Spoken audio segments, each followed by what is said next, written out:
Aude Dandria, nous sommes donc maîtres de conférence à l'Université d'Évry. Nous allons aujourd'hui, évoquer avec vous les blocs de salariés, une remise en cause du management, avec un point d'interrogation, parce qu'en fait, dans le papier que vous avez, il n'y a pas de point d'interrogation, mais nous, on le met parce qu'on n'a pas encore vraiment forcément la réponse. Alors, pourquoi ce titre? Il nous a semblé particulièrement adapté à cette réflexion que nous menons aujourd'hui sur les tensions d'aujourd'hui et les enjeux pour demain.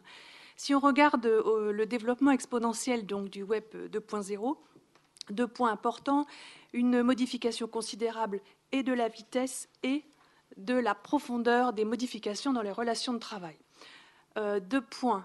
Si on regarde les entreprises, quand on les interroge, un certain nombre d'entre elles, finalement, ont peur que leur blog leur échappe. Pour exemple, aux États-Unis, on estime qu'une 60aine de salariés ont déjà été licenciés à cause de leur blog personnel. Et un deuxième point, vous l'avez dit, le blog, c'est un outil technologique, finalement, que les salariés utilisent. Ils vont plus vite que les directions et plus vite que les DRH et leurs managers. D'où cette question, est-ce qu'avec ces blogs de salariés, on n'arrive pas à avoir une remise en cause du management? Très bien. Alors, en fait, comme on va juste un peu vous expliquer comment on a travaillé. Donc, c'est d'abord une démarche exploratoire. Il n'y a pas grand-chose sur le sujet. Vous avez dans la blogosphère, bien entendu, la blogosphère s'interroge sur les blogs. Donc, Loïc Lemeur a un peu travaillé dessus. En recherche, il y a une thèse qui vient d'être soutenue en septembre, mais qui est une thèse en sciences de l'information et de la communication. Donc, globalement, notre travail exploratoire s'attache finalement à 2 questions. Qui sont ces blocs de salariés? Et à travers ça, que disent-ils? Nous avons dressé en fait une taxinomie des différents blogs. Donc, notre travail s'appuie sur une 40aine de blogs. On a utilisé pour ça une méthode de recherche dont vous avez peut-être entendu parler, qui est aujourd'hui assez à la mode, qui est la netnographie. C'est l'ethnographie appliquée à Internet. Donc, c'est une méthode d'observation. Alors, on a classé ces blogs à 2 niveaux. D'abord, en fonction du profil des blogueurs. Là, on a distingué plusieurs profils. Vous avez en premier le salarié isolé, identifié, c'est-à-dire il a son blog tout seul, il signe de son nom. Le salarié isolé anonyme, c'est une catégorie de blog qui se développe pas mal. Il est tout seul, mais il signe sous un pseudo et on a finalement beaucoup de mal à savoir qui c'est. Et puis vous avez en fait un autre acteur qui sont les syndicats qui ont récupéré cette mouvance des blogs et qui ont ouvert leurs blogs et qui ont ouvert des espaces de discussion aux salariés. Et donc vous avez des billets de salariés sur ces blogs. Petite parenthèse d'ailleurs, de plus en plus, ces syndicats abandonnent le principe du site internet classique pour le blog parce que c'est beaucoup plus réactif. Donc ça, c'est, je dirais, la première classification. Ensuite, vous avez des regroupements de salariés. Alors, les regroupements de salariés d'une même profession ou d'un même secteur d'activité, c'est-à-dire ils vont créer un blog pour parler de leur métier ou de leur secteur. Et enfin, en 6e point, le regroupement de salariés d'une même entreprise. Et ça arrive très souvent dans les entreprises en crise. On l'a vu notamment pour la FNAC ou la Redoute, où les salariés d'une même entreprise créent leur blog pour un peu parler de la crise qu'ils vivent. Donc ça, c'était le premier niveau d'analyse. Le deuxième niveau d'analyse a porté sur le contenu. Donc sur le contenu, on a en fait travaillé sur 4 strates. L'expertise. Est-ce que les blogs apportent de l'expertise? On verra oui.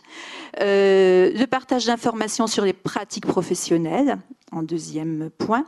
L'espace social, alors ça c'est très important, l'espace social, on le définit comme l'ensemble des actions visant à renforcer l'esprit de corps, c'est-à-dire qu'à travers les blogs, les salariés s'unissent autour d'un esprit de corps identique et d'entraide. Et vous avez un dernier espace qui est l'espace qui fait le plus peur aux entreprises, bien entendu, qui est l'espace contestataire, où là on va contester le management, l'entreprise, de façon d'ailleurs parfois assez violente.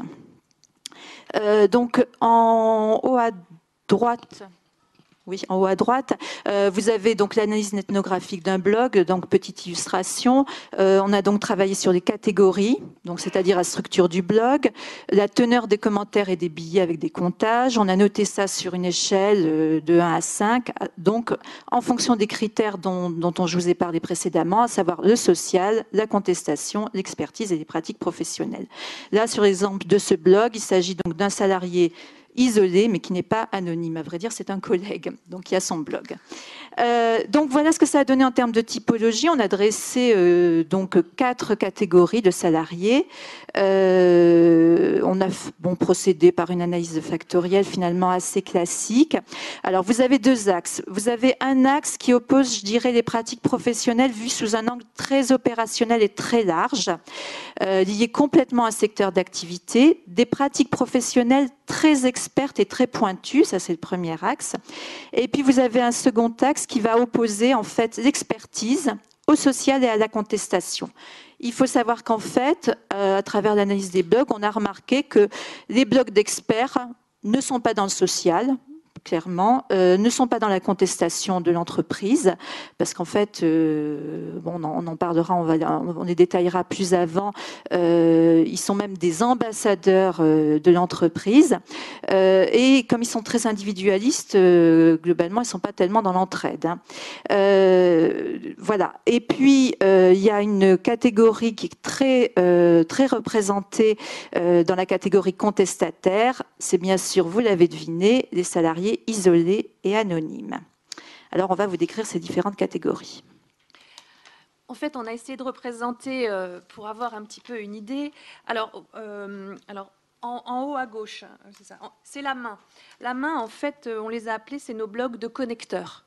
En fait, ce sont donc des espaces ouverts, comme vous l'a dit Maria, en fin de compte, plutôt sur le mode du forum. Les syndicats l'utilisent beaucoup et en fait, plus exactement, ils récupèrent la parole et le vécu de leurs salariés pour susciter le débat. Notamment, on pense au blog, alors nous avions un monsieur de la CFDT, là c'est sur la CFTC, qui a des blogs que nous avons assez utilisés, parce qu'en fait, ils annoncent la couleur en disant qu'il n'y a pas d'espace d'expression pour échanger en toute liberté. Donc les forums ont pour vocation de rassembler, de brasser les idées et d'échanger en toute liberté. Ceci dit, je vous en passe un petit peu, mais merci de vous exprimer sous un pseudo pour rendre les échanges plus intéressants, pas de nom, pas de publicité, et de rester courtois. Donc c'est un certain nombre de connecteurs, donc de pratiques et d'espaces ouverts de discussion. L'image, si vous voulez, du pulse, de chacun un petit bout, ce sont donc les blocs d'opérationnels, comme Maria l'a introduit, sur l'idée qu'on va parler de bonnes pratiques. Les bonnes pratiques parce que ces blogs reposent sur la confiance, l'amour du métier, ils ont quelque chose à partager. Je donne l'exemple, parce que nous l'avons aussi bien observé, de ce blog de l'hôtellerie.fr, finalement qui rassemble lui-même une quarantaine de blogs, et il parle d'un certain nombre de choses, soit des tours de main de la maison, enfin de tours de main culinaires, soit de pratiques juridiques pour leur entreprise. Ensuite, vous avez alors l'image donc du monsieur là qui crie contre son ordinateur pour symboliser cet espace de blog de contestataires. En fait, ce sont donc plutôt des personnes isolées et anonymes. On comprend pourquoi, parce que comme ils contestent ou ils racontent des choses sur leur entreprise ou sur le type de management, l'aspect social, voire sociétal, est important. Le blog que nous avons utilisé, c'est plutôt, nous l'avons vu parce que nous l'avons suivi. C'est un blog maintenant assez connu qui est le blog de Citron Pressé. Alors, pas Presse Citron, parce que Presse Citron, il est très connu. C'est un grand blogueur maintenant qui fait partie des 20 du top mondial. C'est Éric Dupin. Mais le blog de Citron Pressé qui raconte, on suppose que c'est probablement une femme, qui raconte sa descente aux enfers et son burn-out. Et ça y est, maintenant, depuis février 2007, elle a abandonné son poste. La dernière catégorie, ce sont nos fétiches aussi. Ah oui, les blogueurs d'experts. Alors eux, ils ont un ego démesuré. Donc je dirais comme blog emblématique, ce sont les IBMers. Donc les IBMers, alors IBM leur ouvre un espace, ils ont leurs photos, on décrit exactement, je dirais, leur expérience professionnelle, là où ils sont extrêmement forts, les conseils qu'ils peuvent donner. IBM, grâce à eux, nous énormément de nouveaux contacts commerciaux. Ils sont 5000, c'est une force de frappe énorme. Et tout d'un coup, on se rend compte que c'est une force de frappe tellement forte qu'ils deviennent plus forts que l'entreprise dont ils sont les ambassadeurs. Et donc, le cas le plus connu, c'est Robert Scoble, qui est blogueur star de Microsoft. Alors lui, il se définit comme un évangéliste technique. Il se permet de critiquer l'entreprise sur son système d'information. À un moment donné, Microsoft en a assez, lui dit dehors. Eh bien non, parce que tous les blogueurs avec qui il communique, et finalement la presse professionnelle, les journalistes disent c'est pas possible, vous ne pouvez pas vous débarrasser d'une star comme lui, gardez-le. Et donc il est toujours en poste. Voilà. Alors, dernier schéma peut-être de synthèse.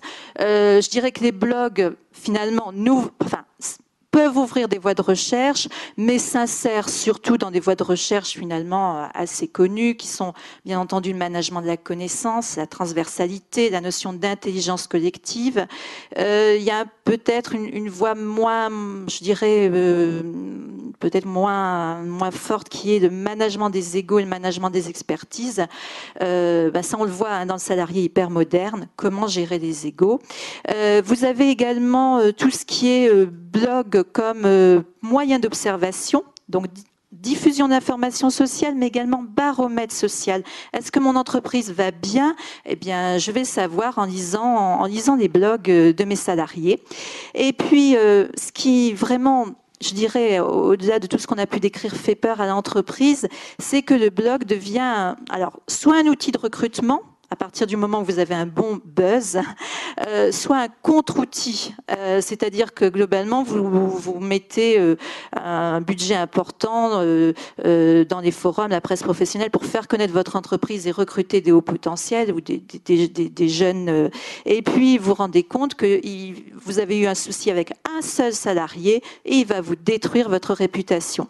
Donc, ça a trait à l'irréputation, liée souvent au recrutement, parce que effectivement, les blogs de salariés sont très lus par les gens qui sont en phase de recrutement dans une entreprise. Et donc, pour compléter cette conclusion, en tout cas, qui est le début d'une discussion, on pourrait quand même regarder l'idée qu'il y a un certain nombre de connaissances. On disait qu'on est dans une économie de la connaissance. Il y a un certain nombre de connaissances qui sont véhiculées par ces blogs, qui représentent des sources de valeur. Donc, en fait, est-ce que, au lieu de les brimer, de les réprimer, est-ce que c'est vraiment utile? On va voir que, en fait, est-ce que ce serait une remise en cause du management? Oui et non. Enfin, en fait, au lieu de les brimer, c'est sûr que ce sont probablement donc des outils de contrôle et de surveillance, en positif et en négatif, enfin, et aussi la possibilité probablement d'ouvrir ou de réouvrir du dialogue social. On en parle beaucoup, mais pourquoi pas d'aller regarder. Donc ces blogs de salariés nous représentent pour nous une sorte de plateforme d'anticipation, tant sociale que technologique. Voilà, nous vous remercions.